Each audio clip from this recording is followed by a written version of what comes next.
কলংপুৰ যুৱক সংঘ এই গোটেইখিনি বহুত পুৰাতনীয়া এটা অনুষ্ঠান। এই অনুষ্ঠানটোত আজি মই নিজে উপস্থিত হ'বলৈ পাই আনন্দিত হ'লোঁ আৰু ইয়াৰ ৰিন'ভেশ্যনৰ কাৰণে এইবাৰ যি মই বিধায়ক পুঁজি পাম তাৰ পৰা 10 লাখ টকা দিয়াৰ সিদ্ধান্ত গ্ৰহণ কৰিছোঁ।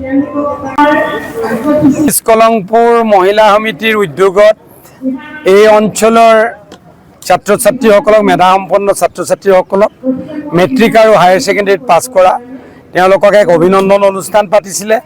আমাকো নিমন্ত্ৰণ কৰিছিল আৰু আমাক নিমন্ত্ৰণ কৰাৰ কাৰণে আমি আহি যথাসময়ত উপস্থিত হৈ মই ছাত্ৰ ছাত্ৰীসকলক শুভেচ্ছা জনালোঁ আৰু বিশেষভাৱে আমাৰ এই যিহেতু যুৱক সংঘ, নিজ কলংপুৰ মহিলা সমিতি আৰু শংকৰ মন্দিৰ কলংপুৰ যুৱক সংঘ এই গোটেইখিনি বহুত পুৰাতনীয়া এটা অনুষ্ঠান। এই অনুষ্ঠানটোত আজি মই নিজে উপস্থিত হ'বলৈ পাই আনন্দিত হ'লোঁ আৰু ইয়াৰ ৰিন'ভেশ্যনৰ কাৰণে এইবাৰ যি মই বিধায়ক পুঁজি পাম তাৰ পৰা 10 লাখ টকা দিয়াৰ সিদ্ধান্ত গ্ৰহণ কৰিছোঁ।